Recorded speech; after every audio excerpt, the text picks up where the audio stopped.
मिनाल साफ साफ परीक्षे से कहती है कि परीक्षे अब जो कुछ भी हो हम तुम्हारे घर आएंगे और तुम्हें बहुत जल्द वहां से ले जाएंगे। तुमने जो झूठ बोला है इसके पीछे की हकीकत को जानना अब मेरा फर्ज बन चुका है। और मुझे इस चीज का पूरा यकीन है कि तुमने जो कुछ किया है किसी के दबाव में आके किया है। लेकिन आप देखेंगे कि परीक्षा इसको कहती है कि तुम इधर नहीं आओगी चाहे जो मर्जी हो जाए, क्योंकि वो जानती है कि अगर मिनाल और बारी उस घर में आ गए तो सारी हकीकत खुल के सामने आ जाएगी। क्योंकि इधर दादी जान ने भी उसका दिमाग खाया है कि वो बारी से मिलना चाहती है और देखना चाहती है कि आखिर ऐसा क्या वजह है कि बारी ने दोबारा को पलट के चक्कर ही नहीं लगाया।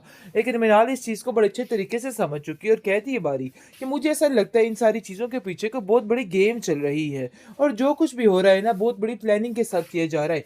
हमें इस बात की तह तक पहुंचना है, क्योंकि मुझे ऐसा लगता है कि अनाया इंटरेस्टेड है इस बात में कि वो तुम्हारी जिंदगी में शामिल हो जाए और वो दिन रात एक कोशिश कर रही है। लेकिन मैं ऐसा बिल्कुल भी नहीं होने दे सकती, क्योंकि वो जानती है कि उसके ताया जान कैसे हाथ धो के इस रिश्ते के पीछे पड़ चुके हैं। बारी कहता है कि चाहे जो मर्जी हो जाए अनाया इस घर में नहीं आ सकती है। अनाया को मैं एक पल के लिए भी पसंद नहीं कर सकता कि आखिर सारी जिंदगी उसके साथ मैं कैसे गुजारूंगा। लेकिन ये दूसरी तरफ परीक्षे की माँ और दादी काफी ज्यादा परेशान है परीक्षे के लिए और कहती है कि परीक्षे तुम्हें हमें सच बताना होगा कि आखिर ऐसी क्या वजह है जिसकी वजह से परेशानियां बन रही हैं। ये सब कुछ हो रहा है, अरे भाई कुछ ना कुछ तो ऐसा हुआ है ना जिसकी वजह से टेंशनें इतनी ज्यादा हो गई है। आगे से परीक्षा जवाब देती है कि ऐसी कोई बात नहीं है, आप तो बिला वजह की टेंशन ले रहे हैं। अगर ऐसा कुछ होता तो मैं आपसे ज़रूर कहती और ज़रूर बताती। लेकिन पता नहीं क्यों आपको मेरी किसी बात का यकीन ही नहीं आ रहा। आपको तो ऐसा लग रहा है कि जैसे मैं झूठ बोल रही हूँ। भाई ऐसा कुछ भी नहीं है और बिल्कुल बेफिक्र हो जाइए।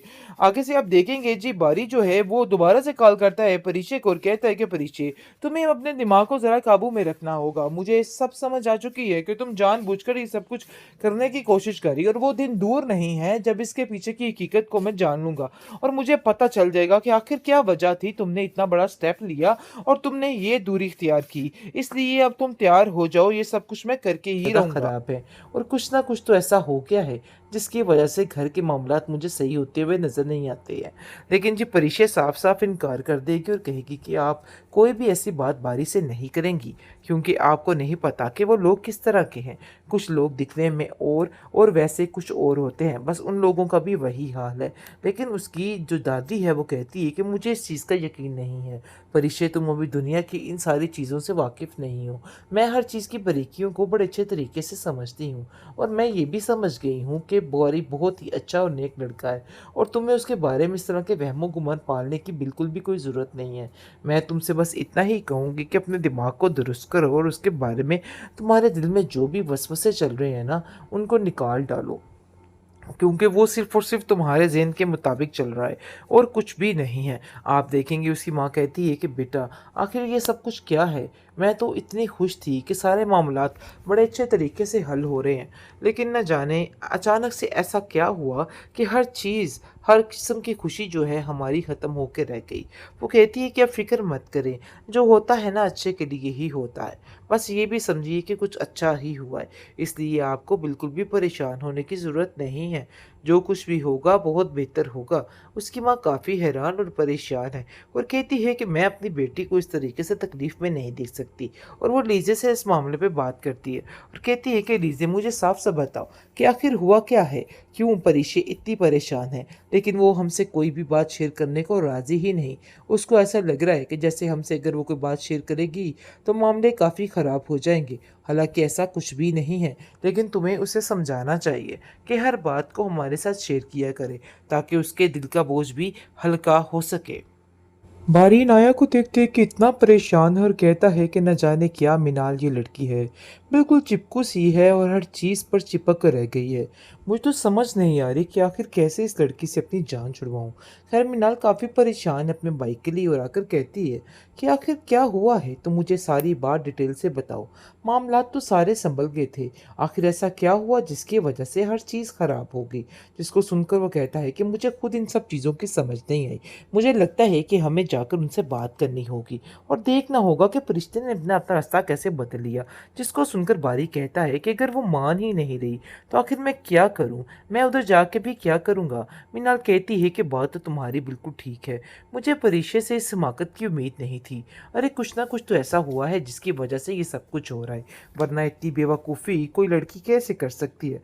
जिस पर बारी कहता है, हाँ, मैं इस बात का पता तो लगवा कर रहूँगा और बहुत जल्द उसे पता चल भी जाएगा कि आखिर ये मामला क्या से क्या हुआ, और वो यकीन नहीं कर पाएगा कि आखिर ये सब कुछ ऐसे भी हो सकता है। बहरहाल फ़िलहाल आप देखेंगे कि परीक्षे तरह-तरह के बहाने अपनी माँ के आगे बना रही है कि उसने वहाँ से रिज़ाइन क्यों लिया, और कहती है कि बस मैं उधर काम ही नहीं करना चाहती थी। लेकिन हकीकत बिल्कुल बताने से कासिर है, क्योंकि वो जानती है कि उसकी माँ उसके चेहरे के ऊपर पड़ी परेशानी को बड़े अच्छे तरीके से भांप लेगी और उसको पता चल जाएगा कि आखिर ये सारा माजरा क्या था, क्योंकि वो इस बात से जान छुड़वाने के लिए इन सब चीज़ों को अब पीछे छोड़ रही है। और आप देखेंगे कि परीक्षा की माँ परीक्षा को कहती है कि बेटा मुझे ऐसा क्यों लग रहा है कि तुम मुझसे कुछ ना कुछ छुपाने की कोशिश कर रही हो। कुछ तो ऐसा है जो तुम्हारे दिल में ऐसे बैठा हुआ है, लेकिन फिर भी तुम उसको बताने से गुरेज कर रही हो। मुझे बताओ कि आखिर क्या मसला हुआ है बारी के साथ? सारी बात का मुझे इल्म होना चाहिए। लेकिन जी वो हर बात को टाल-मटोल करके साइड पे कर देती है, और उसकी अम्मा जान भी काफ़ी परेशान हो चुकी हैं, और वो कहती है कि मेरा दिल है मैं बारी से खुद इन मामले पे बात करूं, क्योंकि मुझे ऐसा लगता है कि कोई तो बात ऐसी है जिसकी वजह से मामलात बहुत ज़्यादा ख़राब हैं, और कुछ ना कुछ तो ऐसा हो गया है जिसकी वजह से घर के मामलात मुझे सही होते हुए नज़र नहीं आते हैं।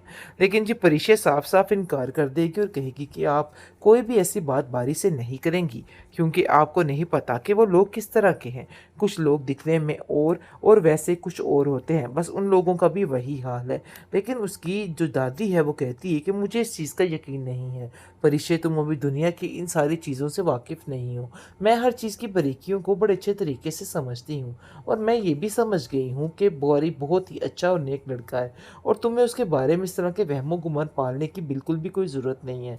मैं तुमसे बस इतना ही कहूँगी कि अपने दिमाग को दुरुस्त करो और उसके बारे में तुम्हारे दिल में जो भी वसवसे चल रहे हैं ना, उनको निकाल डालो। क्योंकि वो सिर्फ़ और सिर्फ़ तुम्हारे ज़हन के मुताबिक चल रहा है और कुछ भी नहीं है। आप देखेंगे उसकी माँ कहती है कि बेटा आखिर ये सब कुछ क्या है? मैं तो इतनी खुश थी कि सारे मामलात बड़े अच्छे तरीके से हल हो रहे हैं।